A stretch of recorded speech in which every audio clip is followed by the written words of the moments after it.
Tingnan tayo natin idol oh. Yung Komodo dragon. Pinain yung kambing.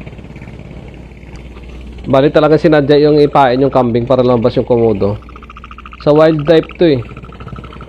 Kumbaga inahiyaan nila yung mga kambing Komodo na lumaki. Ayan oh. Grabe yung nguya oh, grabe yung bilis. Kawawa naman yung kambing. Yung cameraman talaga di tumigil, nasa malapit lang yan sila eh. Kino-content kasi nila yan sa wildlife kaya ganyan.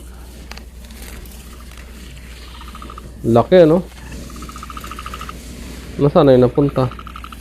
Ayun. Nakain niya na ng buo. Wala na. Parang ano din eh, parang crocodile eh.